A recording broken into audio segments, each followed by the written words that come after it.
Hey everybody! This episode we continue our journey into the Sea of Cortez, where we are delivering free veterinary care to remote communities. This leg of the trip, we lift anchor in Isla Isabella and make the 98 nautical mile journey to Mazatlan. We also share some unseen footage from back in Puerto Madero, where we are continuing to fund veterinary projects through our patronage, which is now dropped below the minimum threshold we needed at to be able to continue our veterinary work here. If you've been thinking about becoming a patron, now would be a really good time to join the Chuffed crew. All right, enjoy the episode. Last episode, we explored the Galapagos of Mexico, Isla Isabella, and introduced you to the local residents. The beauty of this island, even at night, is indescribable. A bucket list ticked off for sure.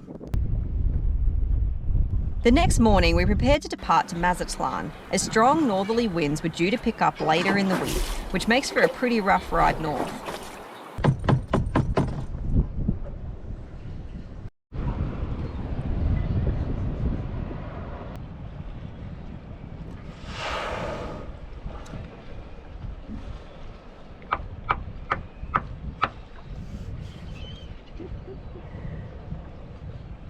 Should have grabbed the other camera. You gotta give you a tail. Whee! All right, we're getting ready to lift anchor here at Isla Isabella to head to Mazatlan. It's about 95 nautical miles. Should take us around 20-21 hours, depending what kind of speeds we get. And yeah, hopefully we'll get a little wind in the afternoon, and then we'll probably be motoring through the night, but we'll see. Basically our plan is to head, it's more or less directly north, and we'll probably end up anchoring off of a small island near Mazatlan, depending what time we get there. That's near the entrance to go into where the marinas are, because you need to wait to high tide to go in because they don't dredge super frequently. So yeah, that's the plan. It's there's an island called, I think, like Stone Island, and then there's the Island of Birds and the Island of, I think, like dinosaurs is in Isla Veneros, I think it is. So we'll probably anchor at Isla Pájaro and then go in from there. We really enjoy being here at Isla Isabella. It's very, very cool. The birds are just amazing. There's so many of them, and they're just really not too worried about people. And you know, you're just walking, like all the paths, there's just birds on either side of you all the way through. So it was a very cool stop, and a nice stop. It's kind of directly on the way to Mazatlan. So yeah, it was good.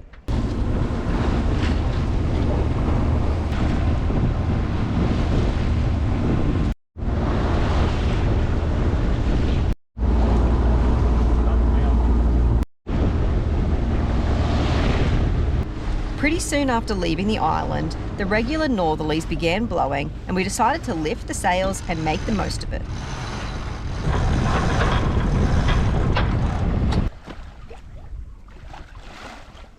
At first the wind was slightly northeast, but we knew it was due to switch more directly northwest in the afternoon, so we tried to plan our tacks accordingly. First heading slightly westward while gaining some miles north.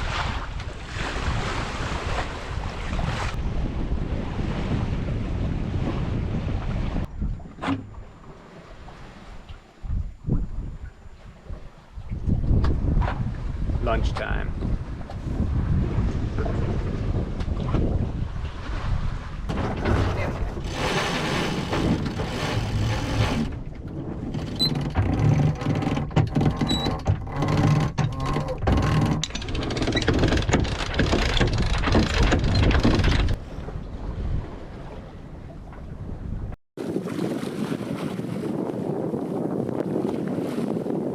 This tack has put us on a bit of a better angle. We're not going super fast, and unfortunately the wind is coming fairly directly from Mazatlan for the most part.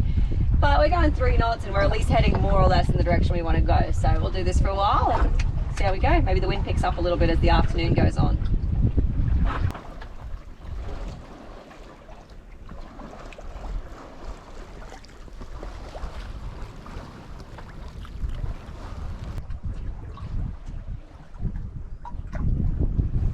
Switch to hand steering. Yeah, it's a bit too light winds, and the variability is making it hard on the autopilot. It's also just really easy to hand steer right now, so.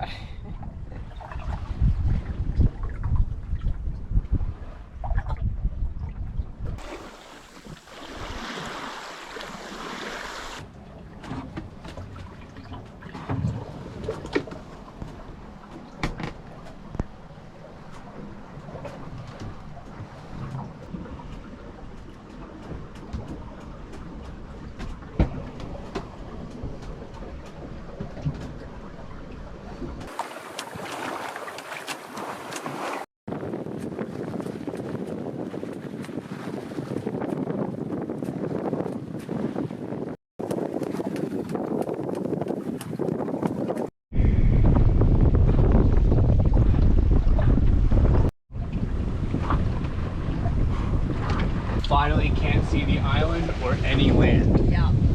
We're about, it's what, like 4 o'clock? So we've been going for about 5 hours. 4:45. There we go. Yeah, we motored like that first hour just out of the anchorage, but we've been sailing since, and we're now actually making okay time with the sails. I think we're doing like 4 knots-ish and in the more or less right direction, so that's kind of cool.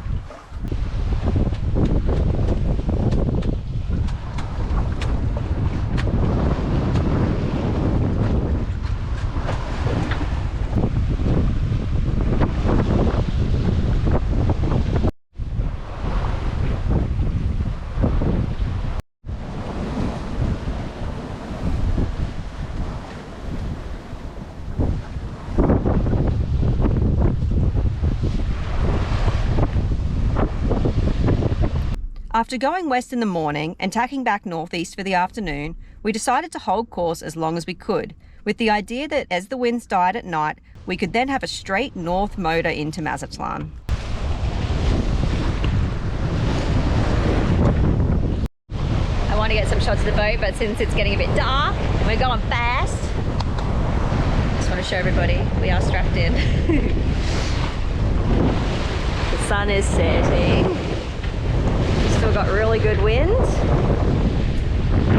We're doing like between about 5.5 knots for the most part. Yeah, we're really sailing. It's awesome.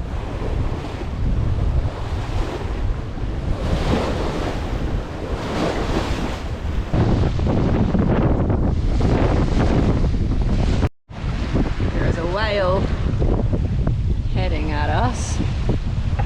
We've been told to maybe knock the boat so that they can tell where you are. We didn't hit a whale. So the reason we were tapping the boat was because we're under sail.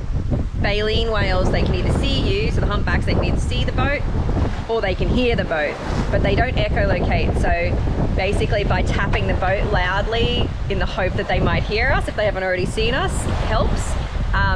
Otherwise, turning the motor on if you're in a position to, you can just help them know where you are if you're worried that they haven't seen you. That one I think saw us though, because he came right at us, had a look and then left.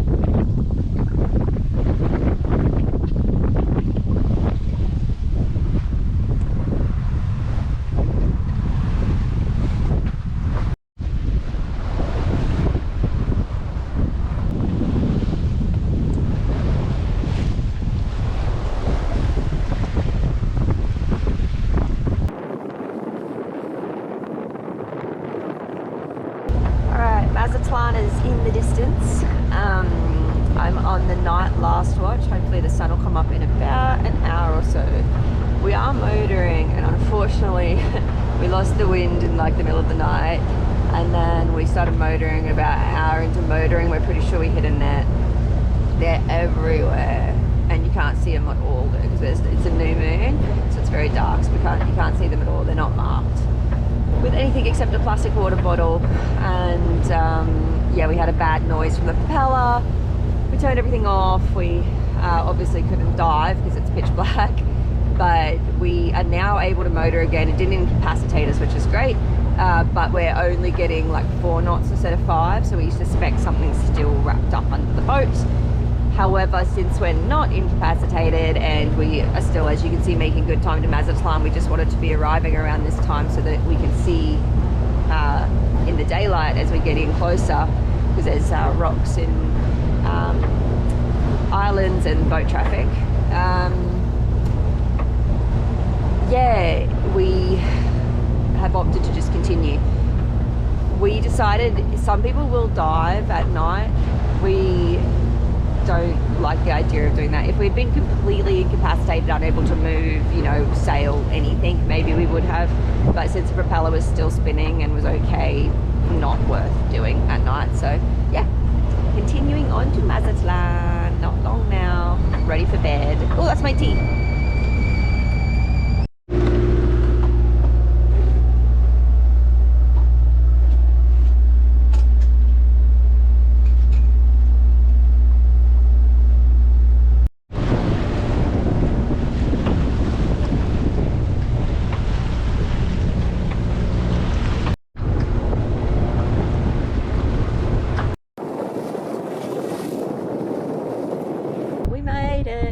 anchored up in a spot called Stone Island in Mazatlan.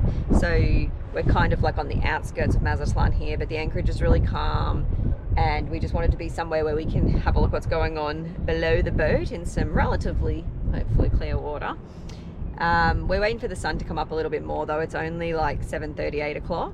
And once the sun's up, we'll dive down and take a look. But all in all, we had a good trip despite the fact that something was slowing us down. We got to sail for like 8 hours or something, which is pretty good. And then, you know, motored for 10. All in all, not a bad night.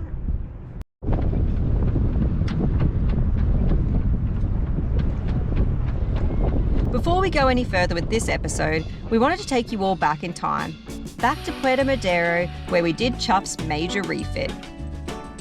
You'll remember the local vet, Dr. Brenda, who we worked with in the past.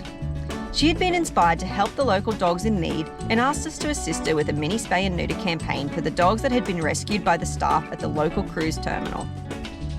We were going to run it just like one of our larger campaigns, so Dr. Brenda could feel very confident to continue the Chuffed mission after we departed. But first we had to make sure all the dogs were healthy enough to have the surgery, so we went out to check them over. When they were really little, they got eaten by rats basically, and the rats bit off their feet. And so these guys have been helping them, which is really good.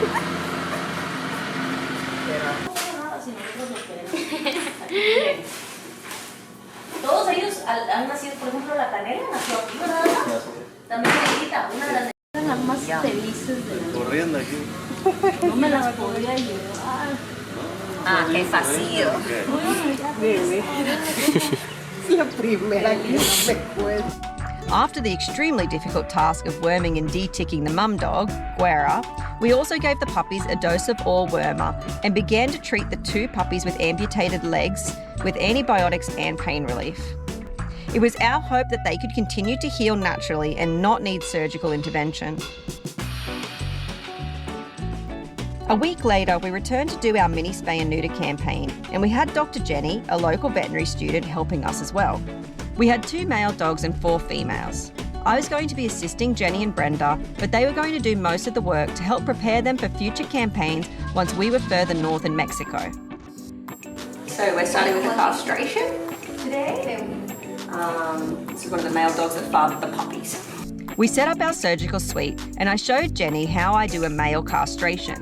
Luckily, dogs pretty much have 2 of everything, so she did the other side and finished the surgery. All right, we're about to start the second surgery now. Just getting her injection ready.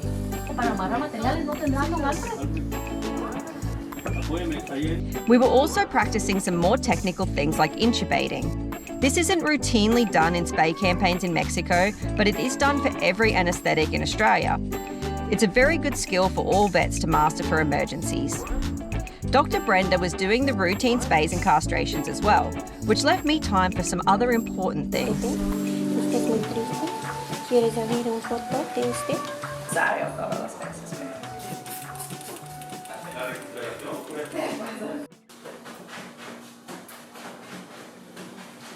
Porque les pregunto. I'm sweating like a little piglet. Oh, just giving her a clean. So this one was a bit unusual. The right ovary was very tight and difficult to get, and then the left, when I tried to get it, was sitting like right next to her kidney, her like where her vena cava and aorta run, and her spine. And it was like really attached with like a lot of attachments, and even opening the wound, like opening her thing up more, I really couldn't get a good visualization of why it was attached like that. So we kind of had 2 options in that case. One is to open her like way up and really lift everything out and then see if we can get to the ovary. But since we're working under injectables only, and we're working with dogs that aren't clotting very well anyway, and we're just working not in ideal conditions, we opted to do an ovary sparing surgery, so that ovary has stayed in and we've just removed her uterus and the other ovary, which means she can still come on heat, but she won't be able to get pregnant, which is kind of the important thing. But yeah, it's not the most ideal situation. In Australia, we would have extended the anaesthetic and had more surgeons come, and yeah, But I'm happy that we've done the right thing by her, because I think it would have been a very rough surgery for a little doggy, and then she's got to recover as a free dog as well. So, but no babies for her, which is the important thing. With the surgeries done, we also vaccinated all of the puppies. All of the dogs recovered very well from their surgery, and we're pleased to report the puppies all found forever homes soon after filming. The little tripod puppies did not need surgery in the end and are walking really well on 3 legs now that they're fully grown. All of the work we did in Puerto Madero was made to be sustainable. We wanted to empower Jenny and Dr. Brenda to continue our mission and help the less fortunate animals of their community. Last month, Dr. Brenda organised and hosted a 40-animal spay and neuter campaign at her clinic. This was funded by all of you who support our work, and we already have plans for another. Our lovely vet student Jenny, who's now known as Dr. Jenny, has graduated and is in the process of opening her own clinic. We hope to provide funding for Jenny to work with local street dogs and to do vaccine campaigns in the area, and we provide as much support to her as we can from afar.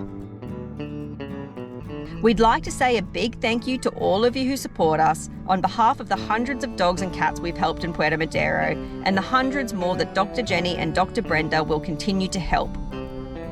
Next episode, dive on in and see what we got ourselves tangled up in Mazatlan as we prepare to cross the Sea of Cortez. You can become a patron to save animals and get lots of extras like live updates. If financially supporting our work isn't right for you right now, you can watch our episodes, give them a thumbs up, share them with your friends, and even just let them play on repeat in the background of your computer room. It all helps. Until next time, stay chuffed, everybody.